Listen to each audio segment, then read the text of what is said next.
நம்மை மறவாமல் நினைவு கூறுகிற இயேசுவின் இனிதான நாமத்தினால் உங்களை வாழ்த்துகிறேன். இந்த நாள் நம்முடைய ஆவிக்குரிய சிந்தனைக்காக யோபின் புஸ்தகம் 19ஆம் அதிகாரம் 14ஆம் வசனத்தை நான் வாசிக்கிறேன். என் பந்து ஜனங்கள் விலகி போனார்கள், என் சிநேகிதர் என்னை மறந்து விட்டார்கள்.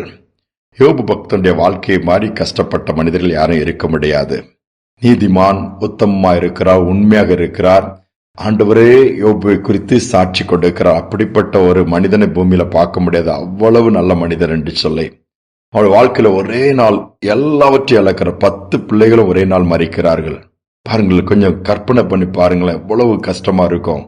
வேலைக்காரர்கள் சொல்ற செய்தி எல்லாம் shocking news and breaking news தான்.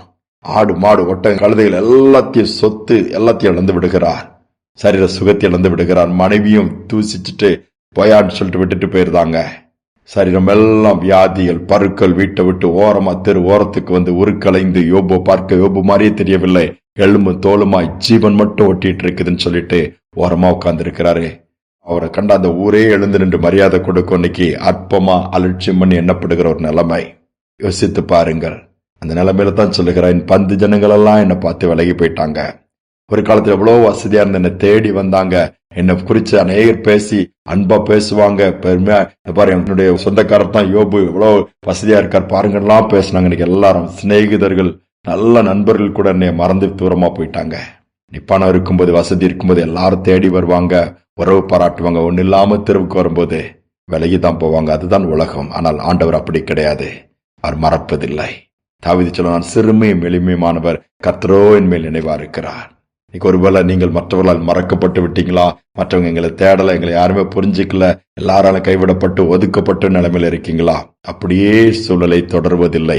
ஒரு நாள் வரும், கர்த்தர் உங்களை நினைவு கூர்ந்திருக்கிறபடியினாலே மாற்றுவார். யோபுக்கு நடந்ததுன்னா சூழ்நிலை மாறினது. போராட்டத்திற்கு ஒரு முற்றுப்புள்ளியை வைத்து இழந்து போன அத்தனையும் ரெண்டத்தனையாய் பெற்றுக் கொண்டாராம். அதுதான் யோபின் புஸ்தகம் 42 சொல்லுகிறது. திருப்பி கொடுக்கிறார், எல்லாவற்றையும் திருப்பி கொடுக்கிறாரு. 10 குழந்தைகள் திரும்ப கிடைக்கிறது.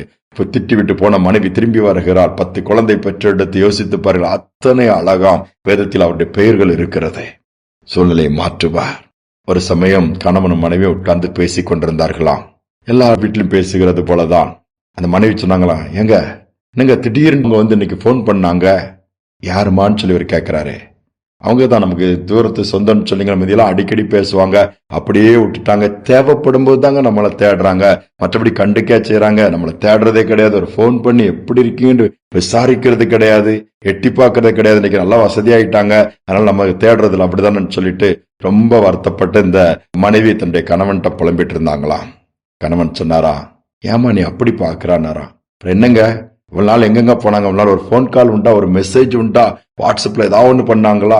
தொடர்புலே இல்லையே. அவர் சொன்னாரா, இப்ப அவங்க தானே கூப்பிட்டாங்க அப்படின்னு சொல்லி கேட்ட, நம்ம கூப்பிடலையே, அவங்க கிட்ட இருந்தானே கால் வந்திருக்குது. ஆமா, தேவைப்படுது, அதனால போய் தேடி வராங்க. சரி, ஆண்டவர் நம்ம அவங்க தேவைகளை சந்திக்கிற அளவுதான் நம்மள வச்சிருக்கிறாரு. அவங்களை காட்டில் நம்மள ஒண்ணு இல்லாத நிலைமையில கொண்டு வைக்கலையே. இன்னைக்கு அவங்க தானே தேடி வராங்க. ஏன் அவங்களுக்கு தேவை இருக்குது, நம்ம மூலமா ஒரு உதவி ஆக வேண்டியது இருக்குது, நம்ம மூலமா அவங்களுக்கு நன்மை உண்டாக வேண்டியது இருக்குது. அவங்களுக்கு நன்மை செய்கிற இடத்துலதான் கர்த்தர் நம்ம வச்சிருக்கிறாரு.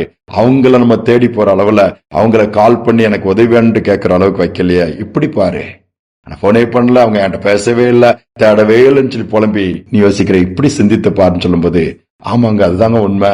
இன்னைக்கும் ஆண்டவர் நம்மள உதவி செய்யற இடத்துலதான் வச்சிருக்கிறாரு சொல்லி அந்த சிந்தனை மாறி அந்த புலம்பெல்லாம் நின்று போச்சுதான். யோசித்து பாருங்க.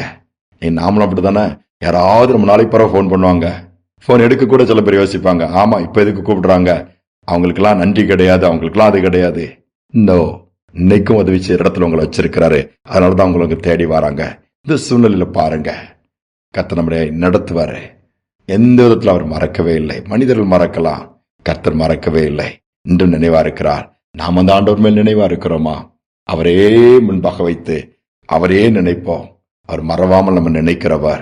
நன்றி சொல்லுவோம். ஜெபிப்போம். அன்பின் தகப்பனே, இந்த புதிய நாளுக்காக நன்றி செலுத்துகிறோம். அநேக நேரம் எல்லாரும் மறந்துட்டாங்க, யாருமே எங்களை நினைக்கல, எல்லாரும் நான் மறக்கப்பட்டு விட்டேனேன்னு சொல்லி புலம்புகிறவர்கள் உண்டப்பா. அந்த நாளிலும் அப்படிப்பட்ட நிலைமையில அண்ணாதை போல, கைவிடப்பட்டவர்கள் போல நாங்க தனியா இருக்கிறோம், எங்கள் குடும்பங்கள் ஒதுக்கப்பட்டிருக்குன்னு நினைச்சிருக்கிற பிள்ளைகளை நீங்க கூட இருக்கிறத காண்பீங்க. வலதுகையை பிடிச்சு தைரியம் கொடுங்க.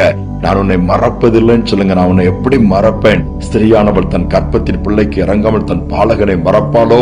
அவர்கள் மறந்தாலும் நான் உங்களை மறப்பதில்லை என்று சொன்ன வார்த்தையின்படி ஒவ்வொருவரும் இந்த நாளில் நினைவு கூறுவீராக. நிந்தைகளை மாற்றுவீராக. தொடர்ந்து மற்றவர்களுக்கு ஆசீர்வாதமாய் உதவி செய்கிற நிலைமையிலே உயர்த்தி மகிழ்வீராக. அந்த கிருபை கொடுப்பதற்காக ஸ்தோத்திரம். தாழ்த்தி ஒப்புக் கொடுக்கிறோம். துதி கனமை ஏற்றுக்கொள்ளும் இயேசுவின் நாமத்தில் பிதாவே, ஆமேன், ஆமேன். ஆண்டவர் உங்களை மறக்கவில்லை.